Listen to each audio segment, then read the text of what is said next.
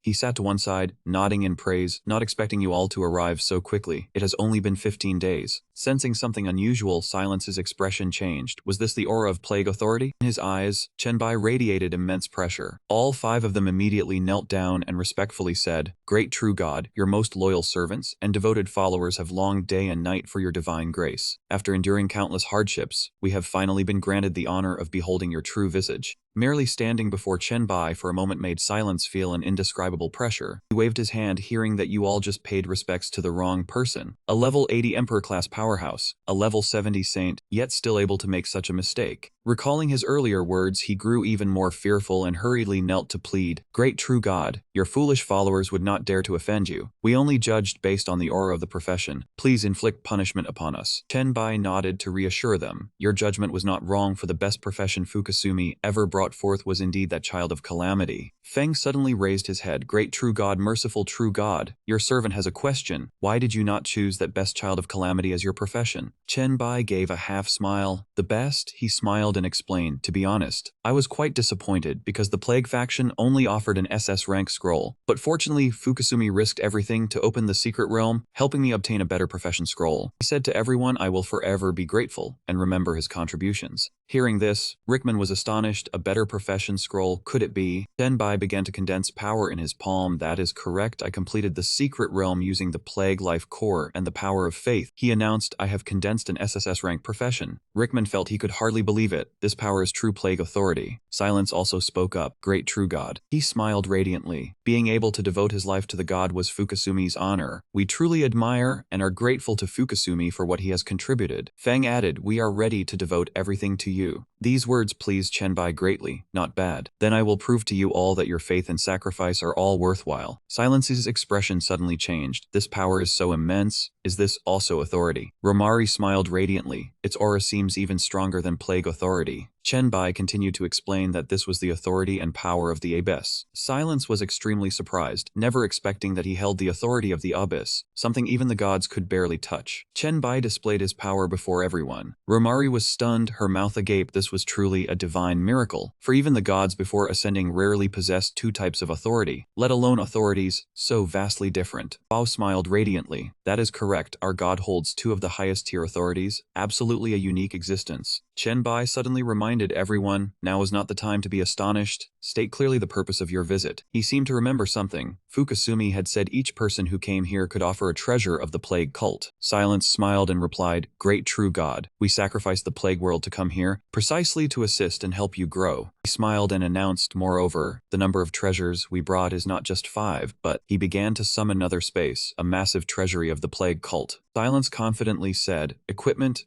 skills, and all kinds of plague creatures, even many structures of the Plague zone." Chenbai recalled the information he had read. "Wait, you sacrificed your lives, leaving behind a prophecy that the great god would ignite divine fire in this trial, ascending to the highest divine kingdom. We will sacrifice an entire world just to leave the cult's mark in this trial. Our lives will become the steps for the Plague god to awaken." Chenbai's expression turned doubtful. "Did you truly sacrifice an entire world?" Fo placed his hand on his chest and reported, "The world that lost its true god had decayed beyond salvation. The remnant souls were on the brink of destruction. We could only use this method to continue existing. Please punish us." He nodded and reminded everyone, "So that is the case, I can understand. First, bring out the most valuable items for me to see." Silence nodded in agreement without hesitation, "Yes." Immediately after, an SS-grade plague cauldron appeared before Chenbai. A special item resistant to viruses, strong toxins, plague increased by 10,000%. All living beings can undergo a cleansing ritual in the cauldron to transform into plague creatures nurturing viruses. Plague, viruses, fungi, and bacteria can all be refined, evolved, and even fused, blessing creatures to infect them with an eternal disease, but enhancing lifespan, strength level, and everything else. Chenbai suddenly recalled a time long past, a sense of dread rising in his heart. This was the inevitable feeling of being stared at by the Abyss. He was extremely puzzled, transforming living beings. This function seemed similar to the Abyss well. The corner of his mouth curled up slightly, except for the anti-entropy whose effect was still unclear. The remaining skills could all be used. Looking at the item in Romari's hand, Chenbai asked curiously, "What is this?" She shook her head helplessly. "We do not know either." Hearing such a strange story, he was surprised. "You do not know?" As soon as he picked it up, Chenbai only received scant information, containing an endless space, seemingly birthing something. He silently thought, like the time clocks. Both are items whose names display as question marks. Silence suddenly spoke up. "Great true God, this was discovered in the Plague world. It seems to have almost infinite space." He continued to recount. After the Plague world was sacrificed, a small part still remained along with the world's origin. Rickman also nodded. "We placed it in this jar and called it the World Jar." Chenbai immediately decided, if it contains fragments of the Plague world, then let you keep it for now. He voiced his thoughts.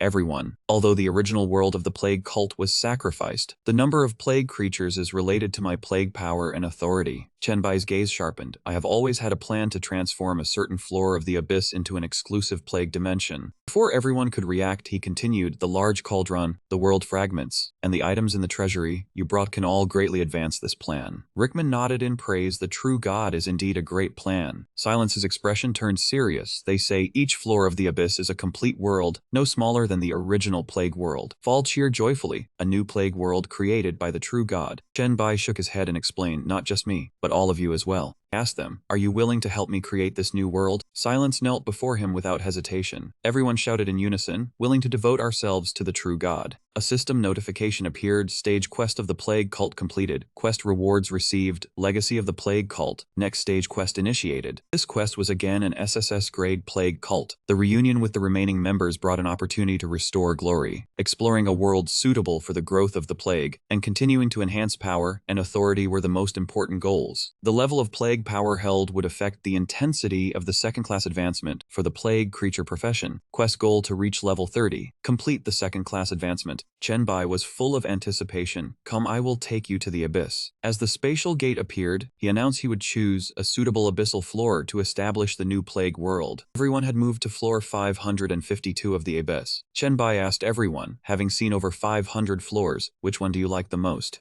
Silence spoke his thoughts. Great true god, I believe this floor is the best. Rickman also nodded. That is right, I like this place too. Festus looked into the distance excitedly. The climate, the swamps, the strange sunlight carrying moisture. He turned around excitedly. Great true god, this place is very good. Fong from behind voiced his thoughts. Great true god, we should find a piece of land. Breeding plague creatures here is indeed perfect, but in terms of construction, it is a bit troublesome. Chen Bai stood at a height and observed seriously, able to see the entire situation of the dimension. Except for the abyss well, this whole dimension was swamp. Romari stepped forward to comfort him. Great true god, you do not need to worry. Although it is a bit troublesome, the swamp is not a place where construction cannot be carried out. Hearing this, he suddenly found it amusing. I have never worried. It seems you have all forgotten my identity. Chenbai spoke with a confident tone. With the power of the Abyss Lord, creating a piece of land is not a difficult matter. As soon as he finished speaking, the ground suddenly rose according to his will. In a short amount of time, he and everyone set foot on solid ground. Festus found it hard to believe. Heavens, it is a continent. Fo spoke joyfully. Praise the true god. Rickman turned to look at Chenbai, the supreme divine power of our true god. He made a decision. From now on, this place will be the new world of the plague cult, and also the future plague divine kingdom. I will name this place the Plague Garden. Everyone knelt down simultaneously, willing to devote all their strength to build the divine kingdom for our true god. Chenbai smiled happily and said, I have isolated this place from the swamp's toxic mist. Otherwise, we could not nurture basic plague creatures. Everyone divide the areas yourselves. Choose the work you are best at. The group heard his words and were all stunned, mouths agape. They stood looking at where he pointed. He suddenly turned to look at them and said, Right, bring the plague cauldron here. I want to test its effect. The group heard his order and hurriedly brought it over. Chenbai summoned the item and slowly approached the cauldron with its black, murky water inside. The item he was holding was the World Branch, an A-grade special item. The World Branch could choose to be used as equipment or consumed. Equipment effect, increase 240 points of physique and spirit, gain the skill life recovery. Unyielding will, life spread, requires level 40. Usage effect, permanently increase 25 points of physique and spirit, increase vitality, recovery speed, and all resistances. Gain the skill breath of life. He frowned at it. This was a reward received from the subordinate in the black robe saw him holding the World Branch and was stunned, eyes wide open. This is a branch of the Tree of Life. The brown-haired man behind could not help but say in amazement, the elf race manages these things extremely strictly. I never expected you to have one here. Ignoring their words, he calmly placed it into the plague cauldron. They saw his action and could not help but gasp in shock, mouths agape. Frowned as he observed. Although it was just a branch, it was still a living thing. Let us see if the plague cauldron can transform it. The branch touched the mysterious solution and made gurgling sounds. Suddenly it began to grow. The two of them saw this and their mouths fell open, staring at it. He exclaimed in amazement, it succeeded. Chenbai picked up the branch. A notification suddenly appeared. Plague sapling, A-grade special item. A sapling transformed from a world branch. The first plant to fuse the power of plague, life and death, with extremely high potential and an unpredictable future. He pondered, strange attributes. Effects, abilities, none of them. Unpredictable, he observed it seriously. Suddenly he spoke an order. Festus, from today you will be in charge of the entire plague garden. Raise this sapling well. He heard the task assigned to him and replied excitedly, as you command, great true God. After saying that, he turned to look at the other two and said calmly, Rumari, Fog, you two stay here to assist Festus. She heard this and happily replied, as you command, great true God. He smiled and looked at him. Sarulans, you must guard my Chenbai city. I will grant you access to the garden. Your main duty is to collect plague creatures from various secret realms and bring them into the plague garden. Sarulans heard this and bowed respectfully. I will not fail your expectations, great true God. Next, he looked at the man with brown hair and said, and you, Rickman? He looked at him seriously. Chen Bai smiled and spoke. I believe there are still many compatriots of the plague cult who have come here. You go find them so they know of the garden's existence. Find a true place of refuge. His gaze was firm. I will definitely do it, great true God. Rickman spread his arms, his voice ringing out steadily. You always miss your loyal followers, and we too will dedicate everything to you. I will let them know of your existence and your greatness. After saying that, they all bowed their heads respectfully to him. They said in unison, great true God, we will devote all our strength to you. Chen Bai smiled proudly at them. Half a month later, in Mado, the figure of a man was quietly observing the city before him. Han Xiao smiled and said, Brother Ba Wang, are you ready? On this side, Ba Wang smiled and spoke, ready. Today we charge straight to the second floor of the Demon Tower. No more time can be wasted. Chen Bai has already reached the third floor of the Demon Tower. We need to hurry up. He quickly climbed onto the rooftop, speaking sternly that Brother Wang had always supported him more than anyone, but compared to Chen Bai, he was far behind. Han Xiao looked at the system panel and laughed happily, saying that rising from level 23 to level 29 in half a month, how could we ever catch up? The whole group just barely passed level 20. Suddenly a figure appeared on the rooftop, slowly approaching. Han Xiao heard the noise and turned around vigilantly, speaking in a low voice to wait. Brother Wang sent a message to everyone, saying not to wait for him. Perhaps he could not go today. As soon as he finished speaking, the notification panel gradually faded, his eyes full of caution staring at the approaching figure. Rika broke the silence, saying, Brother, your strength far exceeds my imagination. Her cold, sharp eyes stared straight at him, continuing, in this trial ground you can be considered an expert. Han Xiao smiled at his sister, his cold voice ringing out. It seems you have known my identity for a long time. He guessed that she did not come here to go home. Was he right? She replied politely, Lord Jipai once told me about your background. I came here to find someone per Lady Lilith's request. Hearing this, he frowned slightly, his voice tinged with anger, mentioning their names with such respect. It seems you have taken Hell as home and Jipai as your husband. She frowned annoyedly at him. Han Xiao did not care about her attitude, his sarcastic voice rising. Hen Li, Hell's bride, right? Who do you want to find? He nearly snapped in anger. Do not call me those names. I am Rika, the name given to me by Lord Jipai who raised me. And I am not married to Jipai, nor do I have any intention of that. I will forever be loyal to Lady Lilith. The person I need to find is the Lord who once defeated Jipai with you, carrying the blood of hell. The great Lady Lilith wants to meet that person. He frowned slightly. You want to meet Chen Bai. No matter what, I must inform Chen Bai first. The system displayed message sent. Han Xiao smiled and spoke, stating your purpose here clearly, or I will not help you find anyone. Her mocking voice rang out, that is not something you can decide, foolish brother. Even if you have some strength and my level is weakened in this trial ground, you are absolutely no match for me. Her eyes suddenly flashed red, her horns gradually appearing. And Xiao saw his sister begin to unleash her power, and asked, is that so, you want to fight? It seems it is time to teach my sister a lesson. He created swords that shot straight toward her. Seeing him make a move, she did not hesitate. Rika quickly rushed toward him. She said coldly, you want to teach me, stupid brother? You are not worthy. She gathered energy to form a sharp crimson arm. Immediately that arm stretched straight toward where he stood and squeezed tightly. Han Xiao slightly curled his lips in response. Is that so?